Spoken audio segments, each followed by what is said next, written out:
नमस्कारम। जो आज हम लोग पढ़ने वाले हैं अकाउंटिंग प्रोसेस। तो अकाउंटिंग प्रोसेस होता क्या है, सबसे पहले तो मैं आपको वो बताऊंगा।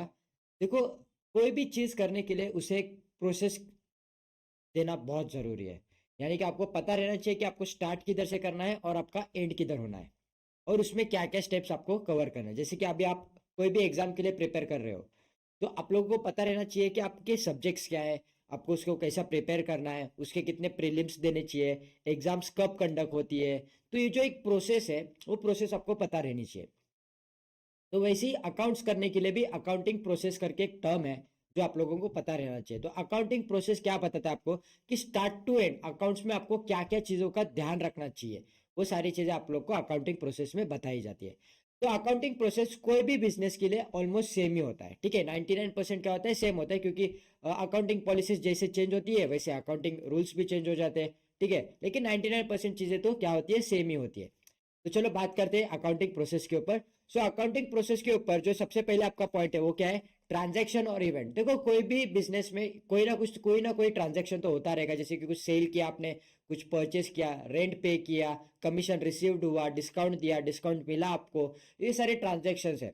या तो फिर क्या हो जाता है, कोई इवेंट होता है, जैसे कि सडनली कोई भी चीज ऑकर कर जाती है। जैसे कि सर, हमारे फैक्ट्री में फायर लग गई, एडवर्टाइजमेंट बढ़ाने के लिए हम लोग ने डिस्ट्रीब्यूट किया, फ्री सैंपल डिस्ट्रीब्यूट किए। तो ऐसे अलग अलग इवेंट्स होते हैं। तो उन्हें सबसे पहले तो क्या करना होता है, ट्रांजैक्शन और इवेंट को आपको समझना पड़ता है कि आप क्या इवेंट हुआ है, या तो फिर ट्रांजैक्शन क्या हुआ है। एक बार आपको ट्रांजैक्शन और इवेंट समझ में आ जाता है, तो उसको हम लोग क्या करते हैं, रिकॉर्डिंग करते हैं। क्या करते हैं, रिकॉर्ड करते हैं। तो रिकॉर्ड करने का जो वे है, उस वे को क्या बोला गया है, जर्नल एंट्री। आपको क्या करना पड़ता है, जर्नल एंट्री पास करना पड़ता है। कोई भी ट्रांजेक्शन रहने दो, कोई भी इवेंट रहने दो, आपको सबसे पहले तो क्या करना पड़ता है, उसका जर्नल एंट्री प्रिपेयर करना पड़ता है। तो इमेजिन करो, 365 डेज, अगर डेली 10 एंट्रीज भी होती है, अगर डेली 10 एंट्रीज भी होती है, तो 365 और एक जीरो हो जाएगा, 3650 जर्नल एंट्रीज हो जाएंगे खाली, राइट। तो अभी यहाँ पे दिक्कत आ जाएगी, आप लोगों को पता नहीं चलेगा कि आपने सेल्स कितना किया, आपने परचेस कितना किया था, आपने रेंट कितना पे किया, आपने सैलरी कितना पे किया है। तो हर एक अकाउंट का एक क्या बनता है, अलग से लेजर बनता है। क्या बनता है, लेजर, जिसमें आपको पता चलेगा कि आपने पूरे साल भर में कितने सेल किए हैं, कितना परचेस किया है, कितना रेंट पे किया है, कितना आपने कमीशन दिया है, कितना डिस्काउंट अलाउ किया था, ठीक है, कितना डिप्रिसिएशन चार्ज किया। वो सारी चीजें कहाँ पता चलती है आपको, लेजर में। हर एक अकाउंट का आपको इंफॉर्मेशन मिलता है, कहाँ पे, लेजर में, जिसको हम लोग क्या बोलते हैं, पोस्टिंग करना। क्या करना, पोस्टिंग। जो आपने जर्नल एंट्री रिकॉर्ड किए, उसका सेकंड स्टेप जो होता है वो होता है लेजर बनाना, जिसको हम लोग क्या बोलते हैं, पोस्टिंग करना, ठीक है।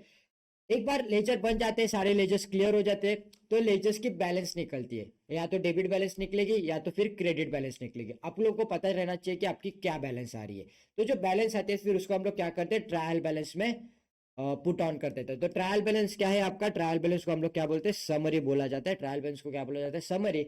Summary of what, summary of all the ledgers. तो जब summary of all the ledgers आ जाते हैं आपके पास, तो ट्रायल बैलेंस एक जो रहता है, देखो नाम में ही चीज है, ट्रायल बैलेंस। तो आपको समरी आने के बाद आपके पास डेबिट बैलेंस आएंगे और क्रेडिट बैलेंस आएंगे, ठीक है।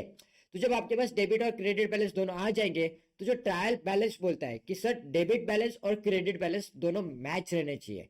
जैसे कि अगर डेबिट बैलेंस 1 लाख है, तो क्रेडिट बैलेंस भी 1 लाख है। नहीं सर, अगर गलती से हम लोग का ऊपर नीचे हो गया, समझो डेबिट बैलेंस 9 लाख आया और क्रेडिट बैलेंस 8 लाख आया, यानी कि एक 1 लाख का क्या आ रहा है, प्रॉपरली डिफरेंस आ रहा है, तो ट्रायल बैलेंस राइट है क्या, गलत है। आपने आपका ट्रायल बैलेंस अगर मैच नहीं हो रहा है, तो आपने डेफिनेटली जर्नल एंट्री रिकॉर्ड करते समय कोई गलती की है, लेजर पोस्टिंग करते समय कोई गलती की है, या तो फिर समरी बनाते समय आपने कोई डेबिट की अमाउंट क्रेडिट में लिख दी है, ठीक है।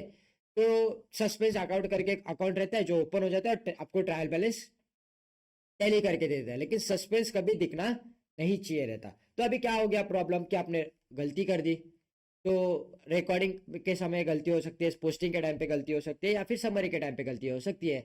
तो फिर एक उसके लिए कॉन्सेप्ट है रेक्टिफिकेशन ऑफ एरर, वो हम लोग आगे जाके पढ़ेंगे। लेकिन वो आपको रेक्टिफिकेशन ऑफ एरर जब पढ़ाऊंगा मैं आप लोग को, तो आपको पता चल जाएगा कि जो एरर रहता है वो कैसे निकाला जाता है, ठीक है। तो यहाँ पे हम लोग समझते हैं कि हमारी हमारी जो ट्रायल बैलेंस है वो टैली हो रही है, 9 लाख 9 लाख दोनों साइड 9 9 लाख आ रहे हैं। तो हम लोग आगे बढ़ते हैं। तो जब ट्रायल बैलेंस आपकी टैली हो जाती है, तो जैसे कि बैलेंस टैली है, तो वो क्या है, अभी फाइनेंशियल स्टेटमेंट बनाने के लिए ट्रायल बैलेंस आपका रेडी है। लेकिन आप डायरेक्टली फाइनेंशियल स्टेटमेंट बना नहीं सकते। जो फाइनल आउटपुट रहता है आपके financial statement, profit and loss account और बैलेंस शीट, वो बनाने के लिए रेडी है आपका ट्रायल बैलेंस, लेकिन आप डायरेक्टली बना नहीं सकते।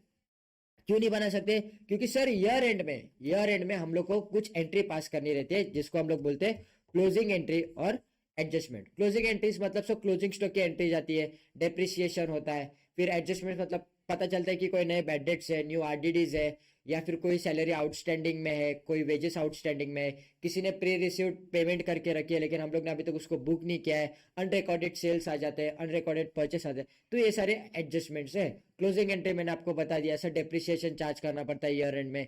फिर उसके बाद प्रोविजन फॉर टैक्स बनाना पड़ता है। फिर उसके ऊपर आता है आप लोग का क्लोजिंग स्टॉक की एंट्री आती है। तो ऐसे बहुत सारे क्लोजिंग एंट्रीज भी आपको पास करने पड़ते हैं। जब ट्रायल बैलेंस रेडी हो जाता है, ट्रायल बैलेंस के साथ आप क्लोजिंग एंट्री और एडजस्टमेंट पास करते हो, तो आपका फाइनली क्या बन जाता है, फाइनेंशियल स्टेटमेंट, जिसमें आपको क्या देखने मिलता है, इनकम स्टेटमेंट देखने मिलता है और आपकी बैलेंस शीट देखने मिलती है। आई होप आपको ये पॉइंट क्लियर है। फिर भी अगर आप लोगों को कोई अकाउंटिंग प्रोसेस में डाउट होगा तो आप मुझे बेझिझक कमेंट सेक्शन में पूछ सकते हो। और कंपलसरी नहीं है कि आपको इसी रिलेटेड डाउट रहना चाहिए। आपको अकाउंट्स में कोई भी टॉपिक के ऊपर डाउट रहेगा तो आप मुझे बिंदास कमेंट सेक्शन में पूछ सकते हो, या फिर हमारे सोशल मीडिया लिंक के ऊपर क्लिक करके आप हमें कांटेक्ट कर सकते हो। तो आज के लिए बस इतना ही, मिलते हैं अगले लेक्चर में अगले टॉपिक के साथ। Thank you so much.